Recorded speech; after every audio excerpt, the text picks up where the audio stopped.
one of the effective tools when it comes to organic is called the generalist principle. Is how can you make your content interesting to somebody that has no interest in your business, no interest in you, doesn't know who you are. So like a prime example of that is there's a YouTuber called Graham Stephan who teaches finance to millennials. So his most viewed video is how I bought a Tesla for $78. Even if you don't have an interest in finance, you would have an interest in seeing how this guy bought a Tesla for $78. And within that story that he's telling, he is teaching finance. What is up, action taker? Welcome back to After Hours Entrepreneur, your guide to your first six-figure year. Woo! Today you are in for a banger. We are joined by best-selling author Brendan Kane. I've been reading through his books over the past few weeks, and they are awesome. First book, 1 million followers, How I Built a Massive Social Media Audience in 30 Days, as well as Hook Point, How to Stand Out in a 3-Second World. We are going to be diving deep into some of the concepts that you can use to get real attention, which turns into real sales. I just got to kind of brag on Brendan here for a few minutes because he is bananas. He's worked with celebrities like Taylor Swift, Rihanna, Adriana Lima. He's generated over 1 million followers in, again, just 30 days, which is nuts. Generated over $1 billion in revenue, worked with MTV, Viacom, Vice Magazine, Paramount Pictures, IKEA, Skechers, and his marketing company, Hook Point, is just killing it. And there's a reason for that, because Brendan is really good at what he does. He's very good. If I had to give Brendan some really great acknowledgement here, it's that the man understands attention. He understands how to get it, how important it is, how to find it. And he also understands how to go the extra mile to stand out. There are a few concepts in this episode that I really want you to pay attention to, one of which is the importance of pattern disruption, the importance of the generalization concept, which we're going to go into here in just a minute, and how important that is, as well as feeling facts and fun. Stay tuned to find out more from the man, the myth, the legend, Brendan Kane. DJ, roll the tape. Brendan, what's up? Good to see you. Yeah, Brendan, good to see you, hear you, read you. I'm sitting here with, on my desk, 2 of your books, 1 million followers, How You Built a Massive Audience in 30 Days, and then Hook Point, How to Stand Out in a 3-Second World. And honestly, they're basically going to be required reading for anyone that comes onto my team over here at Mark Smart Media. So thank you. No, thank you for checking it out. I appreciate it, Mark. Yeah, it's really good. And I want to get into some nuts and bolts because I've got questions. Oh, do I have questions? But before we get into the questions, I want to go back in time. I'm going to flesh out a little bit of your story because there's some things that you've done that I find very interesting. I want to go back to young Brendan in film school, learning the business, learning the industry. And you recognized that it wasn't just enough to know how to create films, but you needed to learn the business side of the market too, right? Yeah, well, I wanted to produce films. So I figured, you need to know some element about business to produce a film, and quickly realized they don't teach you anything about business in film school. So proceeded to start a few internet companies while I was going to college, really just to learn and experiment. And that really set me on the path of, social and digital media. Yeah, just casually creating internet companies in the off time. It's not like you got a million things going on. So that was actually the question I had for you, because this is after hours entrepreneurship in a nutshell. It's putting in that after hours effort. What were some of the businesses that you were building back then? This is what, 2000 and early 2000s, right? It was about 2003, 2004. We had one where Alexa was like a big thing back in the day for tracking like Alexa rankings and stuff. And we had a software, we literally bought it for like $50, but could help you increase your Alexa ranking. And then we had an email marketing one and just some light digital consulting as well. So I'm curious, are any of those still around today? No. Again, they were more like experiments. They weren't like, oh, I'm going to try and generate. I wasn't doing it to necessarily make money. I mean, obviously we were making money with it, but it was more set around the actual experience. Almost like you could almost consider it like a school project, but it wasn't assigned. Yeah.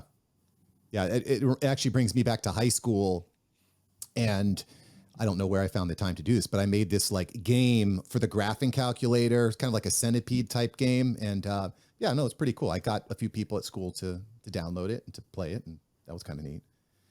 But I didn't actually turn into any money, and I'm not into coding at all. But what's interesting to me, Brendan, about these two businesses these businesses that you were building, they had nothing to do with film, right?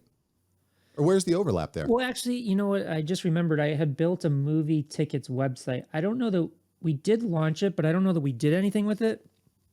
But again, it wasn't, especially at the time that I was doing this, like digital video wasn't a thing. It's not like it was then. So you couldn't really do a lot around, producing movies or businesses around movies. I mean, digital video was kind of coming on, but it wasn't at where it's at today. So there wasn't, outside the movie tickets website that I built, which I forgot about, there wasn't much that I could do specifically for film. But you had a natural knack very early on to recognize attention, right? Which actually reminds me of Gary Vaynerchuk in a lot of ways. Attention is the key. Nobody was talking about influencer marketing. Nobody was talking really about video. Somehow you intuitively recognized, though, that digital marketing was important. Were there any clues? Were there any breadcrumbs that you were following to get there?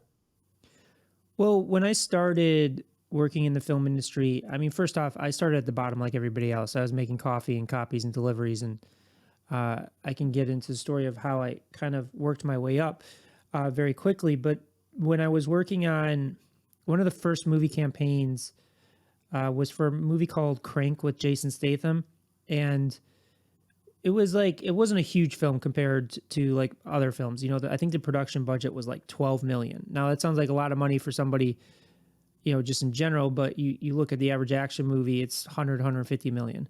So we also had a very small marketing budget, and I was just looking at ways that we could potentially tap into online audiences, and YouTube was launched and it was going, and I just saw that there were these creators that were getting millions of views on these videos. So I figured, well, why not reach out to them and ask them? I think I made a list of the top 100, and I just sent them a message saying, are you interested in interviewing a movie star?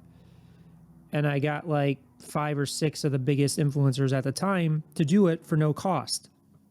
And and again, at that time, there's no such thing as an influencer. They weren't called anything. They were just people producing videos and posting them on YouTube. And just piqued my curiosity that nobody was really connecting with these individuals, and started that way.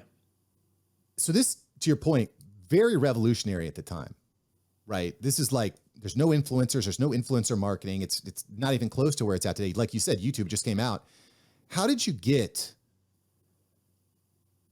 the president, the marketing team? How did you get the studio to buy into this idea? Typically, big established businesses don't like to change up what they're doing, right? How did you get them to buy into the idea? Well, I was working, so there's like a delineation. The first studio I worked for was actually a mini studio. So they were producing, like they were more than just a production company, because they were very hands-on, but they had bigger studios distribute it. But I could get away with a lot more because they had the power. They put in the money for the film, and they're putting in part of the money for the marketing to kind of like force the studio to allow me to do it. And I just made a business case for it. I'm like, listen, we're spending all this money on print, television, radio. Here's an opportunity that's not going to cost us any money, and here's the potential upside. And there was really no downside to it. So it was a pretty easy use case. I think it's just, I just always learned is like, what are the big pain points that people are experiencing? And for a studio, you're investing a lot of money into these films. You're investing tens of millions of dollars or more to produce a single piece of content. And then you're spending tens of millions of dollars or more marketing that piece of content. And on top of that, you need hundreds of millions of people around the world to know about this single piece of content in a matter of months. So there's a lot of stress and anxiety of, is this film going to perform? And if you come with an idea that has the potential to reach millions of people to effectively help the box office revenue, they're going to be open and receptive to it. I mean, it makes perfect sense in hindsight, right? Everyone's probably like, oh yeah, I would have known, but people didn't. People were still shoveling money towards, television advertising. And it still happens. But Yeah, I mean, they're still doing it today. right, right. And, attention. What happened next, right? So you have a huge success. Did you know that you wanted to stay an employee for this company? Because eventually you made No. that shift you made that shift from employee to employer. So I'm interested in how that transfer made. Well, I was getting very bored in the studio system because it's very corporate, and I found myself asking for permission to do things more than actually doing things. So the next step for me is I was still working for this studio, but this was after MySpace was acquired by Fox. I wanted to really understand, well, how is this going to represent uh I think it was like 580 million in the press, and I think it was an extra like 80 to 90 million for the founders. So it was over 600 million for this social network, which seems like cheap now compared to what they're valued. But I wanted to understand, well, how are they going to monetize that? And that's when I came up with the idea to build, the first influencer technology platform, because I saw all of these individuals putting movie trailers, Nike posters, Prada images, and things on their MySpace profile. But MySpace wasn't making any money off of that. They were just stuck in the bottom basement CPMs, which wasn't really generating massive profit. And I thought, well, why shouldn't MySpace and also the individual person posting about that product, because it's, consumer to consumer communication and people sharing products and services with their friends, why shouldn't both MySpace and that individual get a cut of when somebody engages with that? So that was the next step. And I got the president of the studio to invest in the prototype of it and built that and ended up licensing it to MTV. And then through that licensing deal, that's when I left and started going off on my own. So what I got to stay on this for just a minute here, Brendan, because one of the things that you've just been magnificent at is connecting and collaborating with movers and shakers. Deal with MTV. You've worked with Prince EA. He wrote the forward for your dang book. Rihanna, Taylor Swift. Like, the list is like pretty long, so I just don't want to spend the next 45 minutes listing off the people you've worked with. How did you get the attention of MTV? How did you get on their radar? Was it emails? Were you knocking door to door? Were you doing the whole cold calling thing? How'd you get in the door? Yeah, we were doing a movie with Paramount, and the woman that was running digital marketing made the introduction to MTV.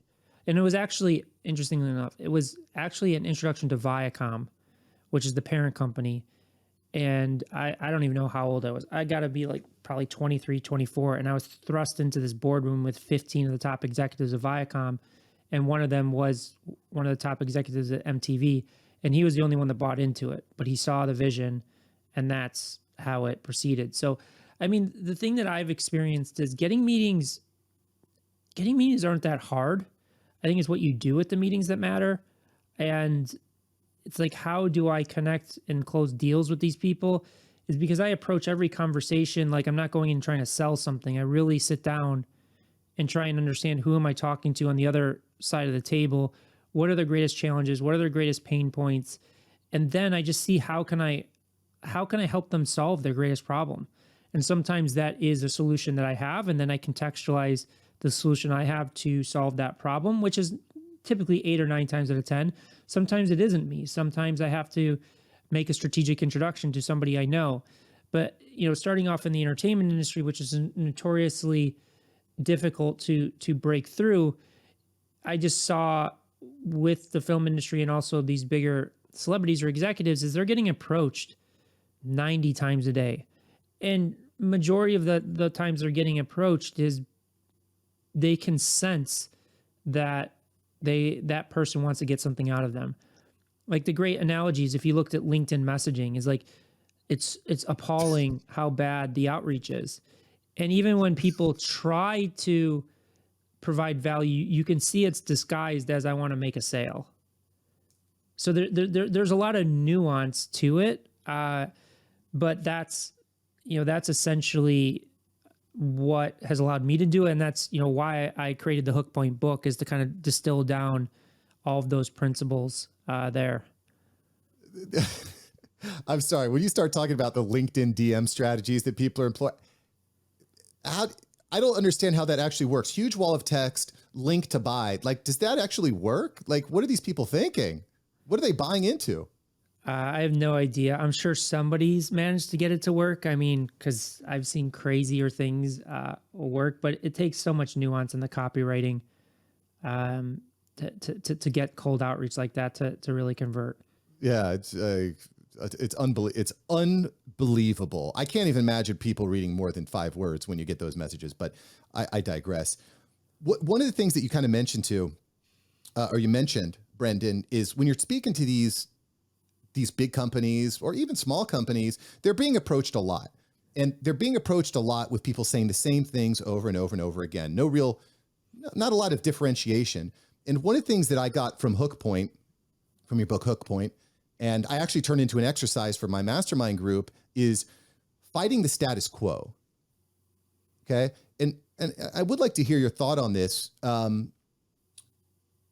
What we did in our mastermind is an activity was we wrote down a list. We looked at our industry. What are 10 things that everybody in the industry takes as scripture? This is the status quo. This is the commonly held belief. And then trying to debunk that, trying to find a way to stand out, trying to find that commonly held belief in the industry and then turning it on its head. How important do you think that is in standing out, fighting the status quo? Well, it's critically important, and there's a number of different ways that you can do it. I mean, basically, fighting the status quo is pattern disruption, and because we fall into these patterns, especially the world that we live in today with social media. There's now 4 billion people on these platforms, pushing 200 billion messages into the world every day. So it's a micro attention world from the standpoint of grabbing attention. Once you have attention, you can hold it. Like people will watch something for a long period of time. That's why people binge watch like Stranger Things or Squid Games on Netflix or listen to a 2.5 hour podcast. But when you're trying to grab that attention, if somebody in those first few seconds thinks they know what you're going to say or what you're offering, and they've already heard it, they're going to move on. And even if you have a unique perspective on it, it's like, going back to the LinkedIn example, is like I get so many LinkedIn messages about we can drive leads for your business. We can help you generate qualified leads for your business. But it comes off the same way with every single company. They're saying the same thing. None of them are differentiating versus, if I were to consider it as like, well, what are the analytics and data behind it? How are you actually sourcing these leads? What's the quality of them? What are the case studies? What's, something unique about it that allows you to stand out? And that's the biggest thing is, and I think that that's a great exercise that you have, is identifying the pattern so you don't fall into it. And in the exercise that you were doing is subverting expectations, flipping things on its head. That's one tool. But it also depends on the platform and communication tool that you're using. Like, for example, with social media, one of the biggest, and I'm talking specifically organic, one of the biggest mistakes content creators make with organic is they niche down with their message. They say, I'm going to create a specific message for a specific audience. The problem is the algorithms are not looking for that. The algorithms have one goal and one goal only, and that's user retention. The longer people spend on these platforms, the more ads they serve, the more the profit they generate. And when the algorithms have billions of pieces of content to choose from, they want content that they can see to the masses. They want content they can see to millions of people and grab and hold attention. So, one of the effective tools when it comes to organic is called the generalist principle. Is how can you make your content, your video, interesting to somebody that has no interest in your business, no interest in you, doesn't know who you are. So like a prime example of that is there's a YouTuber called Graham Stephan who teaches finance to millennials. Now, finance is not a very sexy subject. So his most viewed video is how I bought a Tesla for $78. So what he's doing, and it has like 7 or 8 million views. What he's doing is he's playing to that general audience. Even if you don't have an interest in finance, you would have an interest in seeing how this guy bought a Tesla for $78. And within that story that he's telling, he is teaching finance to his core expertise, to the audience that he wants. So he's going super wide with making it for a general audience, but at the same time, subtextually, he is teaching the principles of what he represents. So that's specifically for organic social media. And what that does is people may be saying, oh, well, I'm going to reach a bunch of people that are not my core target audience. Well, let's just say your average post is doing like 10,000 views and you're competing with Graham Stephan. You're a finance expert. He does 7 or 8 million views, and you're reaching 50% of your core target with each 10,000 view video, and he reaches 10%. I mean, he's going to beat you every time because he's playing that general principle. So that's another kind of way to look at it. And it's challenging, but the better you get at it, I think the better the marketing material you're going to have, whether it's playing to that general audience or playing to your niche audience. It makes you a much more effective storyteller.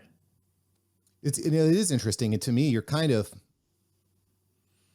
flipping the status quo just with that statement, because when I think typically about creating great podcast, great content, book, it's niching down. The riches are in the niches. We hear that over and over again. But I understand what you're saying. If you can reach 50% of 10,000, that's not as much as 10% of 1 million. Yeah, and I'm not saying that you can't be successful with the riches are in the niches. I'm not saying that this is the only way to do it. I'm just saying it's a dangerous game you're playing in the world that you're playing in, based upon how saturated it is. Now, paid advertising is a little bit different, but even in paid advertising, because you can highly target who's going to see your content. But even with paid advertising, all it's buying you is reach. It's not buying you the person tuning in and paying attention. But, even if you look at the most successful, like I'm trying to think of some like best-selling books, but like some of the best-selling books of all time, they're still playing to that general audience. Like Tim Ferriss, The 4-Hour Workweek. It's about like outsourcing and being smarter with your scheduling. If it was like, here's the guide to outsourcing work, and getting more organized in your business, would it have sold as many books? No. Exactly. He's and that's a masterful hook. And he's not diluting his message. He's not diluting the value he's providing. He's contextualizing in a way that can make the average person interested. And that's where businesses can really scale and grow, is how do you make the average person interested in like something, for example, insurance. Insurance is not typically a sexy subject, but then you see like campaigns like the guy Mayhem. It's like, it's a funny, commercial with this guy like being mayhem in people's lives, and it kind of opens people up to thinking about it in a different way.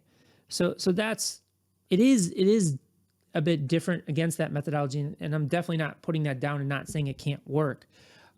We've just seen a lot of success in playing that generous principle. Yeah.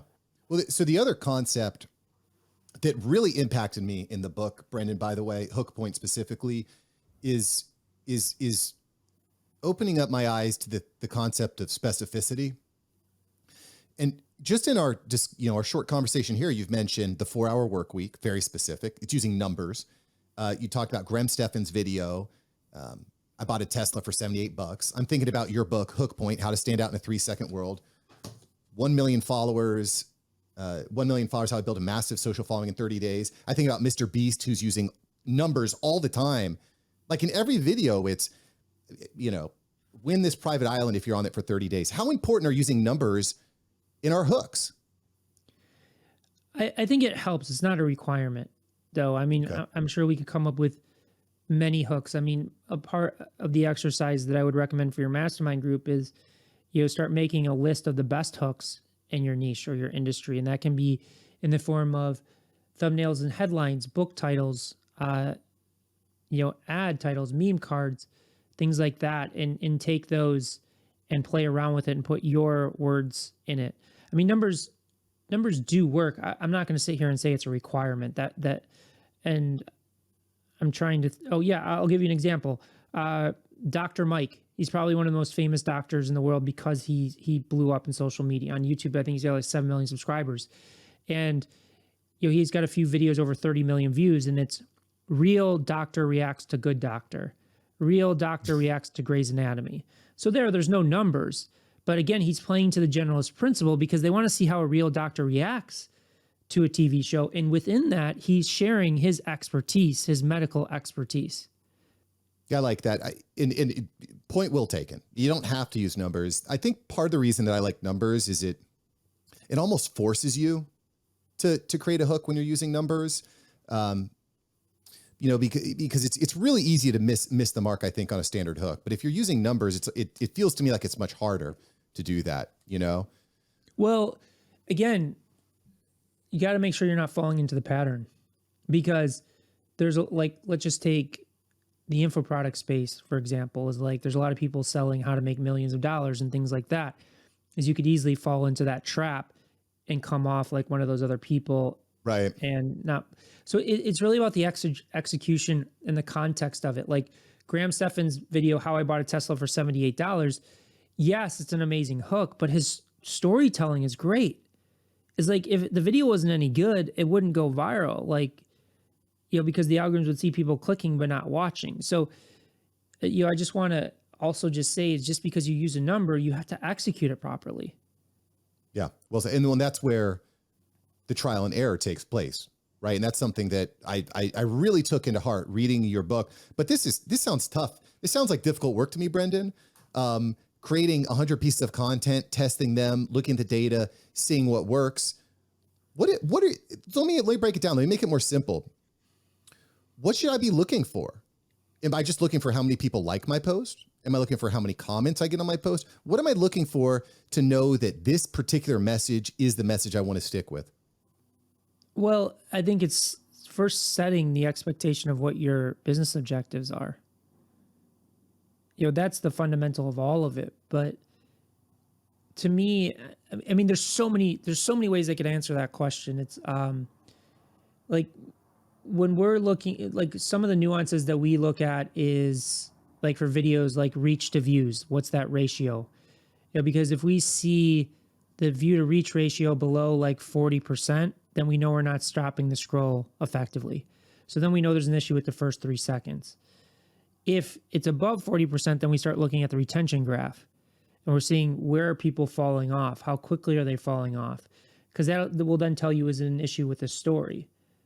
So that's where I don't really get super, so we focus a lot on video, and we don't get super caught up in the likes and comments. We're looking at how much reach and distribution we can get out of the content. And typically that is all about how effective you are in stopping the scroll, and how effective you are in holding that attention once you've grabbed it. And also, I think paying attention to those metrics give you a far clearer indication of how good of a storyteller you are, versus likes and comments. It can give you some indication, but not a complete indication of what's working and what's not working. But again, each business is different, like, of what they're trying. Somebody may, for example, create a post that has 100 likes and make $10,000 off of that, versus somebody may create a video that has 10 million views and make $0 off of it. So it really all depends. I mean, our company of specializing in virality, like, the data set that we're actually looking at is not our content. We're looking at the performance of the whole ecosystem. So we have a team of analysts that are mining publicly available data on social media, determining what content is going viral and what content in that same format is not going viral, and studying the creative nuances between the two. Because we found that it's not about the message that goes viral, it's about the context. So we've talked about a few examples. Finance goes viral, medical goes viral, real estate goes viral, taxes go viral. Anything can be made to go viral if you have the right context to it. We talked about the generalist principle, but there's 50 other performance indicators that we're looking at, from like pacing, tonality, number of edits, first 3 seconds, captions, title cards, facial expressions, like what is the background, environment, because all of those elements impact whether or not that content is going to resonate with the audience. Like, to give you an example, I started in the film industry, and every film pretty much for the most part follows the same 3-act structure, which is the structure of how, a screenplay is written and how the story unfolds. Yet each of us can sit down in front of a movie and say, that is the worst movie I've ever seen. And then the next night go and sit down and say, that is the best movie I've ever seen. And yet they're using the same 3-act structure. What's the difference? Well, the difference is in the dialogue, the directing, the lighting, the actors. Those are like the contextual elements that dictate the quality or the enjoyment of that movie. The same applies for social media. The challenge that people run into with social media is any person can pull out their a phone out of their pocket, click a button, click record, and post it. And thus, not a lot of thought has to go into it. And because we live in a world with 4 billion content creators, there's so much content we're competing against, that these nuances, these creative nuances, these contextual elements of how we tell our story become critically important of whether somebody's going to stop and watch and how long are they going to watch for. A lot of these concepts to me, Brendan, very relevant a few years ago, but to me, even more relevant now, right? Because TikTok has kind of taken over and created a new model that everybody is emulating, right? You got YouTube Shorts, Instagram Reels. And really, that to me seems like what modern day video is about. It's about stopping the scroll, engaging, keeping someone engaged for 3 seconds, 5 seconds, 10 seconds, 15 seconds. Do you feel like subscriber count even matters anymore? Does follower count even matter? It only matters in your ability to create effective content to generate reach and distribution. Because you could have all the followers in the world, but if you're not playing to what the algorithms are looking for, then you're not going to reach those followers. In addition, TikTok kind of forced the other platforms to shift the algorithms, and the fact that you could have 0 followers on TikTok and generate 1 million views on a video. The challenge is people will generate 1 million views on that video. They'll have no idea why, and they can't reproduce it. So, yeah, I mean, it is, as you said, it is more critical than ever because the competition is just so high, and the competition is going to continue in terms of the number of creators on the platform. Yeah, it certainly gets better and better. I mean, I had a YouTube video that I created a few years ago about how to hire and train your virtual assistant, right? Shout out to Tim Ferriss, 4 Hour Workweek, great stuff.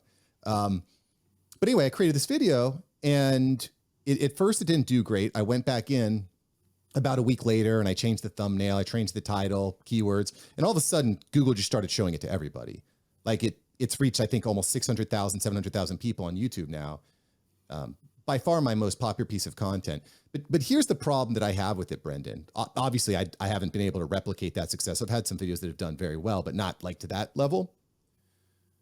But personally, I don't want to be known as the virtual assistant guy. I don't want to just be making virtual assistant content all day.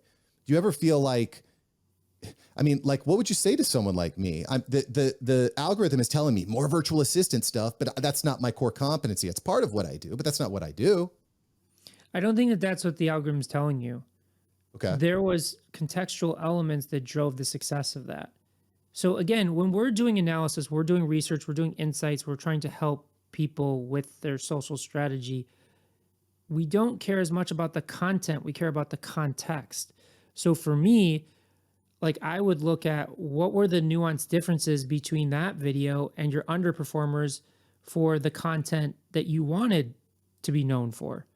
And I'm sure there are differences in the thumbnail, in the headline, in how that video operated, what happened in the first 60 seconds, what did the retention graph look like? Because, you hit something on the head with that video is, I'm sure before you made those changes to the thumbnail and headline, the retention graph looked good. I was probably retaining visitors. The problem was it wasn't bringing people in because the thumbnail and headline was not grabbing a lot of people's attention. And when you made that shift, then YouTube said, oh, well, because most traffic comes from suggested video. And they probably put, you had the first thumbnail and headline on some videos and it just wasn't performing. So then they take it out. And then you put a new one in, and then they see that click-through rate go through the roof, and you're retaining those users. So let's see this to more people. So it's really about learning, what did you do in that video from the context, from the storytelling that you didn't do in the underperformers, and making those hypotheses that you can then leverage for future videos going forward. That's interesting. Yeah, I think you're spot on with that. It actually makes me inspired to give my team a ton of work and go in and just completely overhaul all of my videos and thumbnails to see if I would look at the retention graph first, because right. I would look for videos that have a solid retention, and then focus on those videos with the thumbnails and headlines. Right. I want to shift. I want to shift topics just a little bit here, Brendan. I don't want to throw anywhere under the bus, but it strikes me there's a lot of people out there that are buying followers and buying bots and buying likes and buying comments.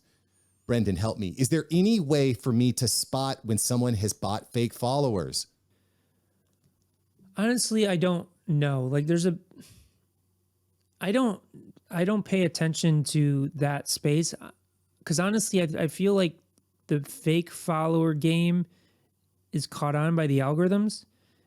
Like, I don't believe in fake followers, fake comments, things of that nature. It doesn't really help you at all. There are people that run contests and do meme shout outs and things and stuff. And we've tested those extensively. To me, because the trick is, I know people that have generated their audience completely organically and get low engagement, reach, and distribution. And I know people that have done meme shout outs, contests, and things like that get massive reach and distribution on their content. It's about the content. Honestly, I don't spend a lot of time figuring out if people have bought fake followers. I mean, if you really wanted to, you could look at the types of comments that are on there and see if they're like generic standard comments. But I don't really know that I have spent enough time to spot like fake followers. I don't even know how you really kind of do it. I'm sure you probably can at this point, but I would be so scared that the platforms are going to take those away from you if you go down that route.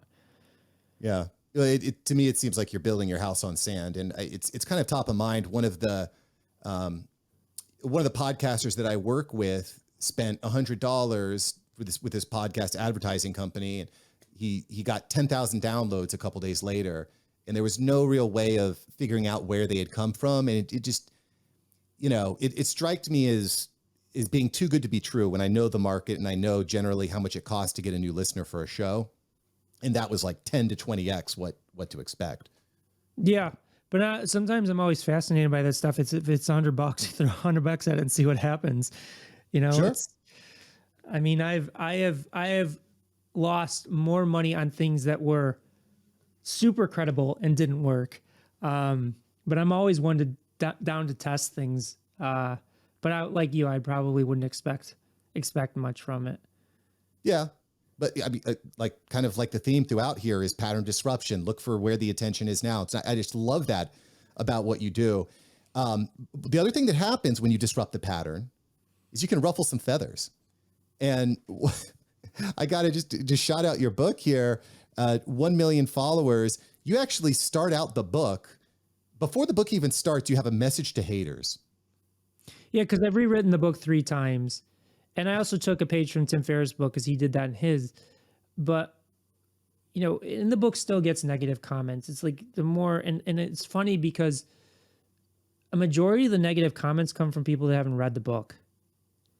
But we took kind of the negative comments and people misunderstanding the purpose and the reason of the book, that I really wanted to put it in there to just, tell people. And I'm pretty sure it's in there that I say, listen, if you bought this book and this is not what you expected, email us and we'll give you a full refund. But I really wanted to set the stage of the expectations of the how and why the book exists. Because I don't want to mislead people. I don't want people to spend all their time reading the book and being disappointed. But I just was caught up in the negative comments of people misunderstanding the purpose and the intent that I really wanted to call it out in the beginning of the book. I like it. Well, and that's, I think, a point that you really get into in Hook Point is we're not making clickbait, we're making hooks, right? It's not clickbait. Yeah. You want to make sure you deliver on the promise. And in fact, this is again why I want to make it required reading for all my team members is we had a piece of, I don't want to go too far down the rabbit hole, but I think it's important. And I've got this from Roberto Blake, Sean Cannell, yourself, thumbnail, title, description, video, it all has to be in line, because if you could attract 1 million people, but if they're all bouncing after a second, then it doesn't even, it doesn't matter. Yeah. It actually hurts. I think what you're trying to do. I'm curious, Brendan, what is the favorite? You've made probably millions of pieces of content. What's the favorite piece of content that you've made? I have a piece of content that stands out, but I wouldn't say it's my favorite. It just kind of stands out. So we found this, and this wasn't a content we produced. We found a Japanese tile roofing ad. And we slapped a meme card on it that says, "You will never guess what this ad is for." And it's gotten like 14 million views on it. And it's the perfect analogy of what we've been talking about. The context of "you'll never guess what this ad is for" is the first element of the visual hierarchy. So it gets you to stop. And then within the first few seconds after that, you see like this guy laying down in bird poop landing on his face. So then you're like, okay, what is this ad about? And it doesn't reveal it until the end. So it builds the retention. So it's all of the things that we've talked about is you'll never guess what this ad for, stops. You see this bird poop land on this guy's face a few seconds later. And then you want to see the end, the reveal of what it's for. That's hilarious. Sitting down. And I see people trying that. I try that. Watch till the end. I can't believe she did this. Tag 5 people. Like, how effective do you think because to me, those almost feel too general now, no? Yeah, I mean, it's been overused, but there's a big distinction between you'll never guess what this ad is for and watch to the end. I feel like watch to the end, and it can still work. I still see it work, but I think it really has to do with so watch till the end is the first element of the visual hierarchy. So the most important thing is after they've seen that title, what happens in those first few seconds after they've seen it, because that will dictate the success or failure of it. Watch until the end is not driving the success. Same thing with "you will never guess what this ad is for" is not driving the success of the video. It's an element of the success. Because if I had that title and then the video wasn't good, if in those first 3 seconds a bird wasn't pooping on this guy's face, it wouldn't grab that attention. And then the story unfolding of how the ad unfolds holds it. So those are kind of like tactics that can aid it, but it needs to play in line with the other elements of the content. Yeah, the person actually needs to care about where it's going, which is, I think, is the bird poop is the big hook there. I before we get into the rapid fire section, Brendan, there was something else that really stood out to me. I heard you talk to Chris Do about this on the Future podcast. I read about this, and it's in Hook Point, page 108 of Hook Point. The process communication model. And without going into immense detail here, you basically explain that there's 6 types of ways that people process information. There's thinkers, persisters, harmonizers, imaginers, rebels, and promoters.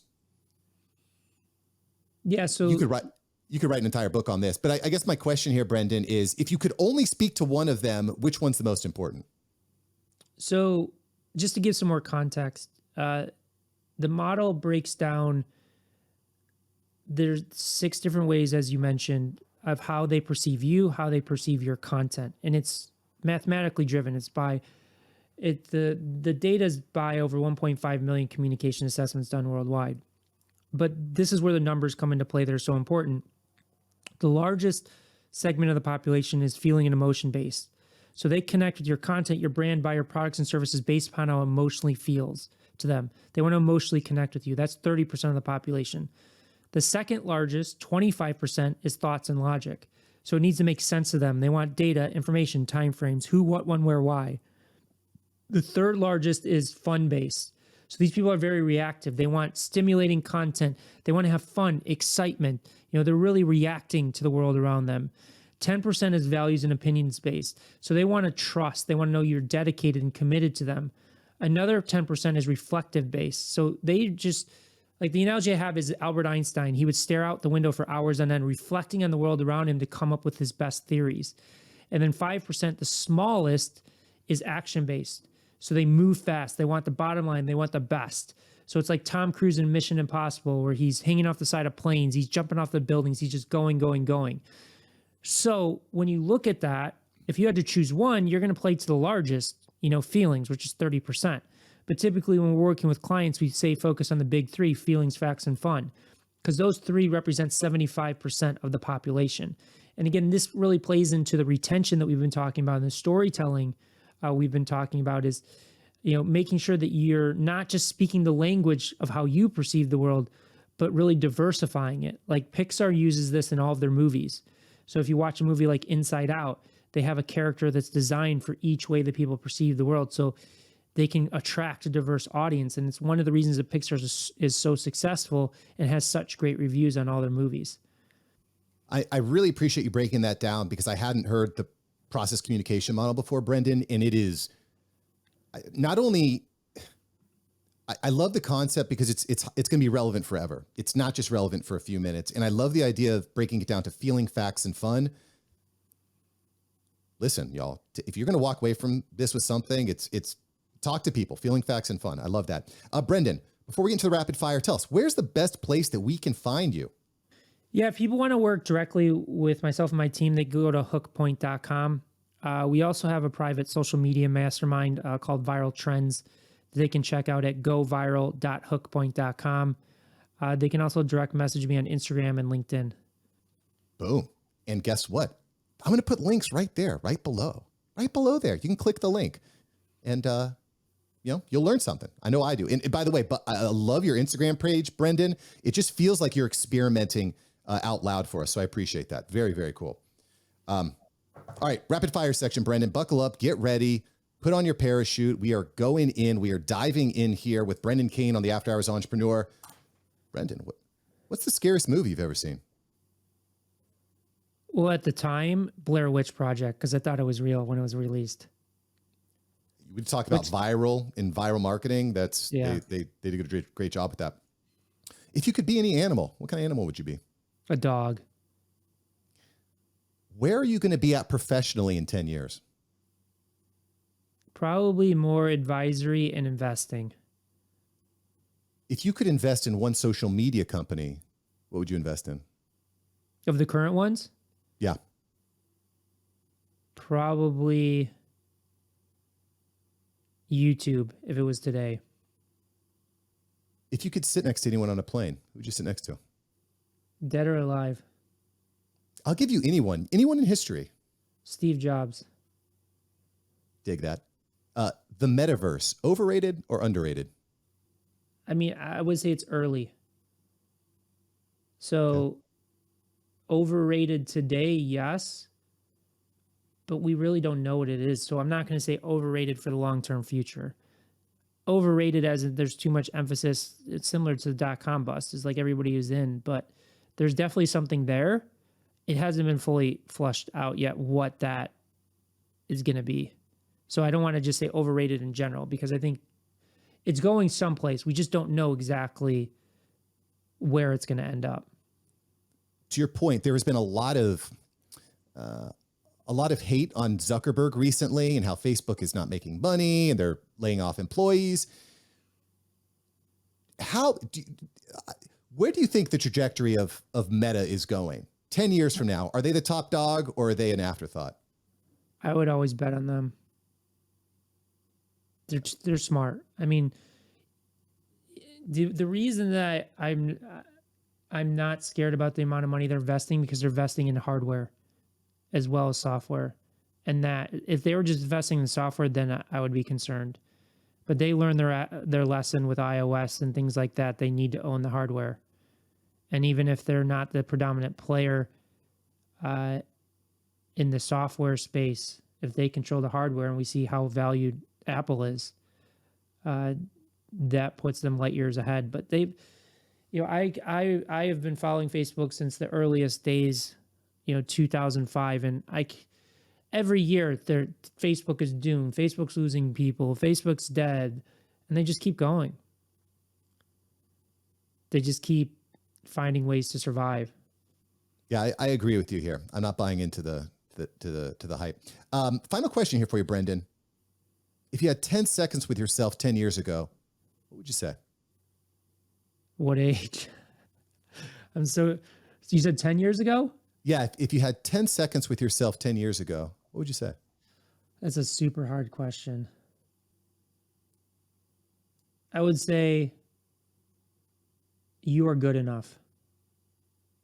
Brendan said it. I agree with it. Brendan, thanks for joining the After Hours Entrepreneur, brother. Thanks for having me. Pleasure to connect with you and everybody that's tuning into this. All right, thanks for listening to the episode today. I hope you're walking away with some really, really good actionable stuff. That's what the After Hours Entrepreneur is about, babe. It's about taking the action, taking these tips, and really putting them into practice. And one of the tips that Brendan gave you today is look at the best hooks in your industry. What are the best companies doing, the biggest companies doing, and what are the hooks that they're using in their social media posts, in their blogs, in their videos? Look at the competition. That's a good way to accelerate ahead forward. Thanks for listening to the episode here today. Make sure you hit subscribe if you have not yet, and I will catch you here next time on After Hours Entrepreneur. Go out and make that money. Take the action, baby. See ya.